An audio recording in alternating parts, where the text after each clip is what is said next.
ধন্যবাদ মাননীয় স্পিকার, আপনি আমাকে অনেক সিনিয়র নেতাদের সঙ্গে একটু বক্তব্য রাখবার সুযোগ দিয়েছেন।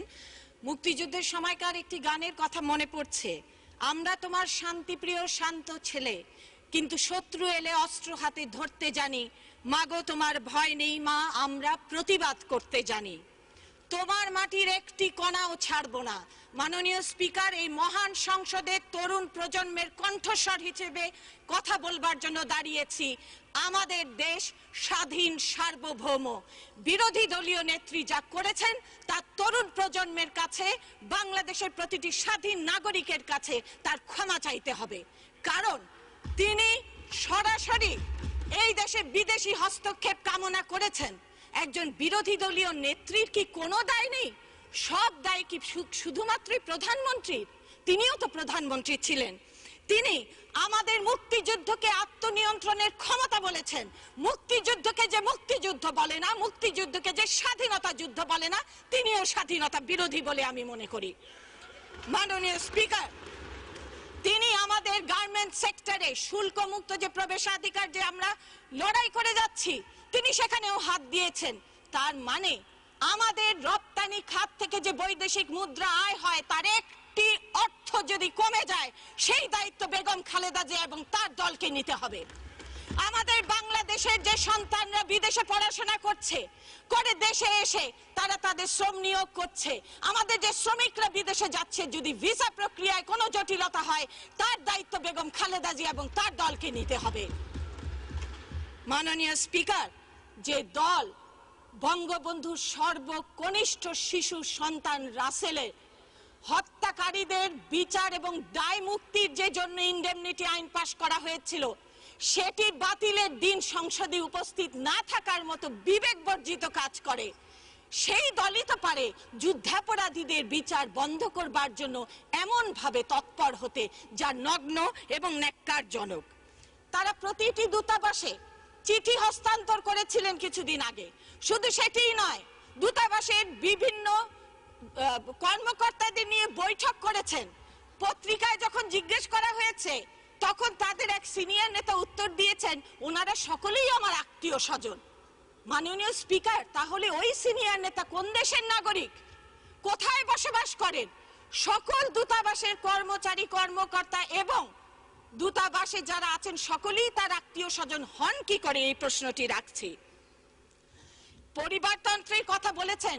হাওয়া ভবন যে 10% হাওয়া ভবন হিসেবে বিখ্যাত হয়েছিল সেটি সবাই জানে। সুধা ভবন মানুষকে কিছুটা সুধা দিতে পারে, কিন্তু হাওয়া ভবন সবই হাওয়া করে দিয়েছে। দেশের সম্পদ থেকে শুরু করে, মাননীয় স্পিকার আপনি যে পদে আছেন সেই পদে থেকে এই সংসদেরও কোটি কোটি টাকা সব হাওয়া হয়ে গেছে। সংসদের মাননীয় এমপিদের বাসভবন থেকে ফ্রিজ হাওয়া হয়েছে, এমনকি ছোট্ট যে মাইক্রোওয়েভ তাও হাওয়া হয়ে গেছে। কাজে হাওয়া ভবনের হাওয়ার কীর্তি সকলেরই জানা আছে। আর মন্ত্রিত্বের বিষয়ে তো নাই বললাম, সকলেই বলেছেন। কতজনকে ডিঙিয়ে তারেক জিয়া যুগ্ম মহাসচিব হয়েছিলেন, তার রাজনৈতিক অভিজ্ঞতা কত ছিল তাও বাংলার মানুষ জানে। মাননীয় স্পিকার, আমাদের সময়ে বিরোধী দলীয় নেত্রীকে যেমন নিরাপত্তা দেয়া হয়েছে, আমাদের নেত্রী বিরোধী দলে থাকার সময় সে নিরাপত্তা পায়নি। একবার তার জীবনের উপর হুমকি হয়নি, তার কোন সিনিয়র নেতার গায়ে আমরা একটা ফুলের টোকা লাগতে দেইনি। এই কৃতিত্ব এই সরকারের। তারা গ্রেনেড হামলা করেছেন, এস কিবরিয়া থেকে শুরু করে 21শে আগস্টের গ্রেনেড হামলা থেকে শুরু করে, তাদের ডিউক থেকে শুরু করে, তাদের প্রতিমন্ত্রী থেকে শুরু করে রাষ্ট্রীয় পৃষ্ঠপোষকতায় সন্ত্রাসের এমন ন্যাক্কারজনক নজির আর দেখা যায়নি। তবে একবার মাননীয় বিরোধী দলীয় নেত্রীর উপর হামলা হয়েছিল, এটা ঠিক, করেছিলেন খন্দকার দেলোয়ার সাহেবের পুত্র, তাও তাদেরই নেত্রীর বাসভবনের পাশে ককটেল ফুটিয়ে, এবং সেই ককটেল ফোটানোর পরে তাদেরই ছাত্র দলের কর্মীরা তাকে গ্রেপ্তার করেছিল, পরে অবশ্য নিজের দলের নেতার ছেলে দেখে ছেড়ে দিয়েছিল। এগুলো আমাদের বলতে হবে। মাননীয় স্পিকার, বাংলাদেশ আওয়ামী লীগ বা বর্তমান সরকার আমি মনে করি খুবই ভদ্রভাবে বিনয়ের সঙ্গে চলে দেখে অনেক সময় অনেক কথা বলতে আমাদের লজ্জা লাগে। যেমন এই কথাটি আমরা কিন্তু খুব কমই বলেছি যে দেলোয়ার সাহেবের পুত্র ছিলেন সেই ককটেল বিস্ফোরণকারী, এবং সেটি এখন বলবার সময় এসেছে। মাননীয় স্পিকার, বাংলাদেশকে তারা আফগানিস্তান বানাতে চেয়েছেন, কাজেই তাদের কাছ থেকে এর চেয়ে বেশি আশা করা যায় না। পরিশেষে আমি এটুকুই শুধু বলবো, তার বক্তৃতায় তিনি বলেন নিজের চেয়ে দলের চেয়ে দেশ বড়। সেই দেশের শুল্কমুক্ত প্রবেশাধিকার এবং জিএসপি সুবিধা বাতিলের জন্য তিনি কিভাবে বিদেশের কাছে তিনি তদবির করেন, তিনি কিভাবে বলেন বাংলাদেশের গণতন্ত্র বিপন্ন।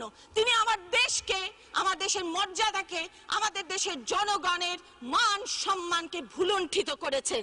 আর সে কারণেই বলবো যে যেখানে বিদেশের পত্রপত্রিকায় লেখা হয় বাংলাদেশের অর্থনীতি এমার্জিং, আশ্চর্যজনকভাবে বাংলাদেশের উন্নতি হচ্ছে, সেখানে তার এই বক্তব্য আমি নিশ্চিত তিনি বলেছেন, কারণ ইংরেজিতে তার লেখার কথা নয়। এটি অনুবাদ করে কে পাঠিয়েছেন সেটাও হয়তো আমাদের একটু ভাবনা চিন্তা করে দেখবার দরকার আছে। আর গৃহযুদ্ধের কথা যেটা বলা হচ্ছে, গৃহযুদ্ধ বাংলাদেশের মানুষ হবে না। এখানের মানুষ, এই দেশের মানুষ শান্তিপ্রিয়। তবে যারা যুদ্ধাপরাধীদের সঙ্গে নিয়ে রাজনীতি করছেন, যুদ্ধাপরাধীদের বিচার প্রক্রিয়া বন্ধ করতে চাচ্ছেন, বাংলাদেশের প্রতিটি মানুষ তাদের বিরুদ্ধে যুদ্ধ করবে, তাদের বিরুদ্ধে যুদ্ধ ঘোষণা করবে, তাদেরকে বয়কট করবে, তাদেরকে বর্জন করবে। এবং যুদ্ধ যদি হয়, এই স্বাধীনতাকে যারা বলেছেন আত্মনিয়ন্ত্রণের ক্ষমতা, যুদ্ধ হবে সেই নিবন্ধনবিহীন বহু দলের সমন্বয়ে গঠিত 18 দলের সঙ্গে এবং জামাতের সঙ্গে। জয় বাংলা, জয় বঙ্গবন্ধু।